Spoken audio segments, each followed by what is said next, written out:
বুখারী শরীফের 5590 নম্বর হাদিসের মধ্যে ইরশাদ করেছেন, লা ইয়াকুনান্না মিন উম্মতি আকওয়ামুন ইস্তাহিল্লুনাল হিদ ওয়াল হারির ওয়াল খামর ওয়াল মাআজিফ। কিয়ামতের আগে রাসূল বলতেছেন, কিয়ামতের আগে একদল মানুষ আসবে যারা চারটা জিনিসকে হালাল মনে করবে। এক, বেবিচার, জিনা, এটাকে হালাল মনে করবে। জোরে বলেন না নাউজুবিল্লাহ। আছে না নাই? জিনা কি শুধুমাত্র শারীরিক সম্পর্ক, ফিজিক্যাল কন্টাক্ট, এটাই কি শুধুমাত্র জিনা?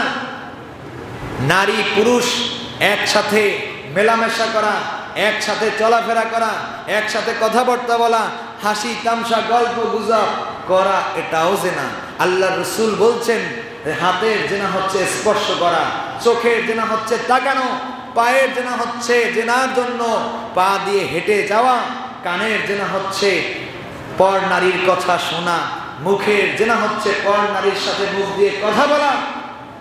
এই সবগুলো হচ্ছে বিভিন্ন রকম অঙ্গের জেনা। সব জেনার সর্বশেষ জেনা হচ্ছে লজ্জাস্থানের মাধ্যমে যে জেনা বাস্তবায়ন হয়। জোরে বলেন না নাউজুবিল্লাহ। এখন আমাদের সমাজে জেনা সহজ হয়ে গেছে। হাতের জেনা, চোখের জেনা, মুখের জেনা, সকল প্রকার জেনা সহজ হয়ে গেছে। আর দেশের শিক্ষা ব্যবস্থা, দেশের যারা নীতি নির্ধারক আছেন, তারাও এই বিষয়গুলো হালকা করে দিয়েছেন।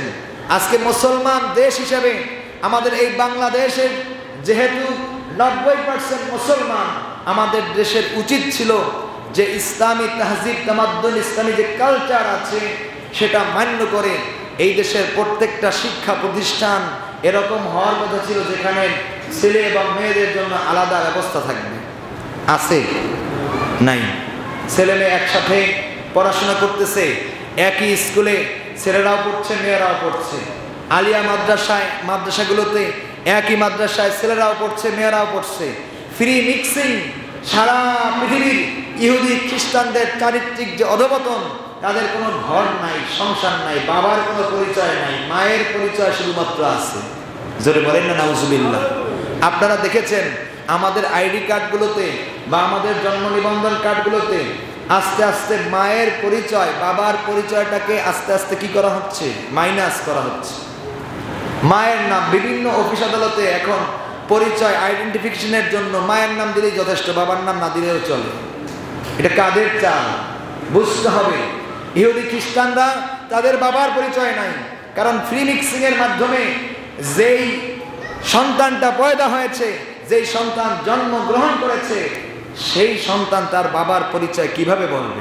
মাই জানে না যে তার সন্তানের বাবা কে। ইসলাম, মুসলমান, কোরআন আমাদের পরিচয় সেট করেছে বাবার সাথে। মায়ের পরিচয়ও আমাদের পরিচয়, তবে মূল পরিচয় আমাদের কার সাথে? বাবার সাথে। কেন বাবার সাথে পরিচয়? কারণ মুসলমানদের চরিত্রের মধ্যে অধপতন আসতে পারবে। মুসলমান যদি মুসলমান হতে হয় তাহলে তারা এরকম ফ্রি মিক্সিং, তারা এরকম জেনা ব্যভিচার ইত্যাদি লিপ্ত হতে পারবে না।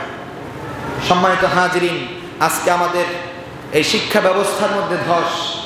আজকে শুধুমাত্র তাই নয়, যেই জেনা ব্যভিচার এবং আপনার গান বাজনা নৃত্যকে আল্লাহ রাসূল সাল্লাল্লাহু আলাইহি ওয়াসাল্লাম হারাম করেছেন এবং বলছেন কিয়ামতের আগে এমন একদল মানুষ আসবে যারা এগুলোকে হালাল মনে করবে। আল্লাহ রাব্বুল আলামিনের হাবিব বলছেন যে তাদেরকে ভূমি ধস দিয়ে, তাদেরকে বানরে শুকরে পরিণত করে আল্লাহ রাব্বুল আলামিন তাদেরকে ধ্বংস করবেন। জোরে বলেন না নাউজুবিল্লাহ।